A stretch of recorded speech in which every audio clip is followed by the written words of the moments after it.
आज हम आपको बताएंगे पीएलसी के रिलेटेड थोड़ा इन्फॉर्मेशन। ये कोई भी कंपनी में जो पीएलसी का सेटअप है वो आप मतलब डिसाइड कैसे कर सकते हैं कि ये हमारा मॉड्यूल पीएलसी है या कॉम्पैक्ट टाइप पीएलसी है। तो मैं आपको बताता हूँ। ये पहले तो ये जो हमारा पीएलसी है वो 24 वोल्ट डीसी सप्लाई पे ही ऑपरेट होता है। ये हमारा एसएमपीएस लगा है, उसको हम single phase 230 volt AC supply दे रहे हैं। वो आउटपुट में 24 वोल्ट डीसी सप्लाई निकलता है उसमें से। और हमारा जो ये है सीमेंस कंपनी का पीएलसी, तो उसमें ऐसे मॉड्यूल है अलग अलग, ये मॉड्यूल पीएलसी बोला जाता है। और जो हमारा कॉम्पैक्ट पीएलसी होता है उसमें इनपुट और आउटपुट दोनों कंबाइन मतलब सेम टू सेम एक ही मॉडल में लगता है। आपको कोई भी इंटरव्यूअर या कोई भी पूछे कि ये मॉड्यूल पीएलसी है कि या कॉम्पैक्ट पीएलसी है, तो आप ऐसे उसको एक बार रिप्लाई कर सकते हो। ये हमारा इधर जो शो किया हुआ है ये इनपुट टर्मिनल है, डिजिटल इनपुट, इसमें इनपुट कनेक्ट किए जाते हैं। और उसका नीचे आउटपुट, डिजिटल आउटपुट, ये आउटपुट का मॉड्यूल लगा है।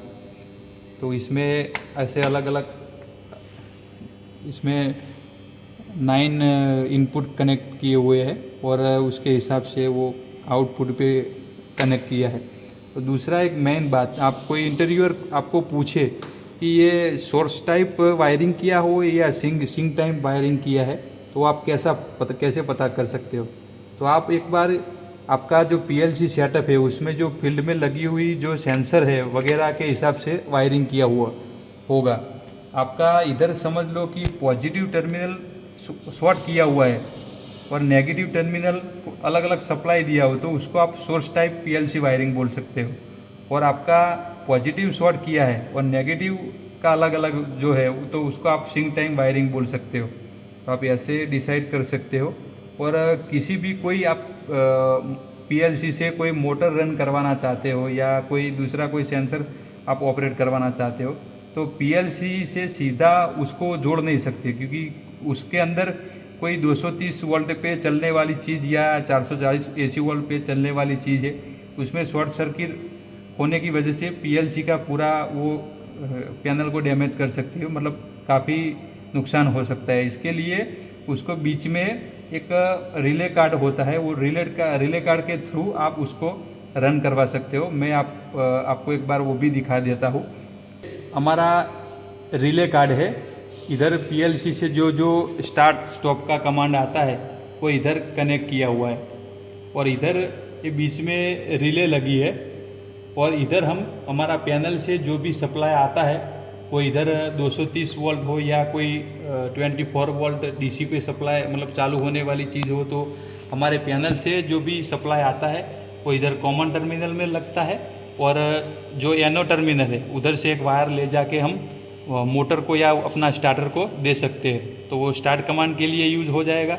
और दूसरा हमारा ये दूसरी रिले को एक कॉमन टर्मिनल में सप्लाई दे देंगे और एक एनसी से आउटपुट में आप उसको स्टॉप करवा सकते हो, मतलब स्टार्ट और स्टॉप आप पीएलसी के थ्रू ऐसे करवा सकते हो। ये रिले कार्ड है, ये रिले कार्ड है पूरा का पूरा। तो उसमें ये 8 बेस रिले कार्ड है, 6 बेस भी होता है, 4 बेस भी रिले कार्ड आता है। आपका कंपनी का लोड के हिसाब से, रिक्वायरमेंट के हिसाब से ये अलग अलग होता है।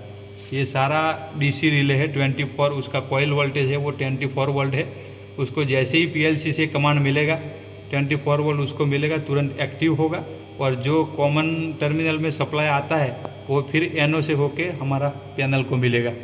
और जब स्टॉप करना हो स्टार्टर को तो कॉमन वाला सप्लाई है वो इधर एनसी से होके फिर उसको मिलेगा। ऐसे आप स्टार्ट और स्टॉप करवा सकते हैं। तो ये पीएलसी के बीच रिले कार्ड ऐसे लगाए हुए होते हैं। उसका मेन बड़ा एक रीज़न यही है कि हमारा जो पीएलसी का जो पूरा सिस्टम जो एक्सपेंसिव होता है काफ़ी, उसको बचाने के लिए ऐसे रिले कार्ड के थ्रू हम मोटर को स्टार्ट स्टॉप या कोई सेंसर हो ये उसको हम ऐसे चालू बंद कर सकते हैं। तो आपको पीएलसी के रिलेटेड कुछ भी क्वेरी है, कुछ दिमाग में कुछ क्वेश्चन है तो आप कमेंट करो, मैं रिप्लाई करूँगा। और आप एक बार ये बेसिक नॉलेज है उसको अच्छी तरीके से देख लीजिए, आपको थोड़ा बहुत आपके नॉलेज में इम्प्रूवमेंट आएगा। Thank you.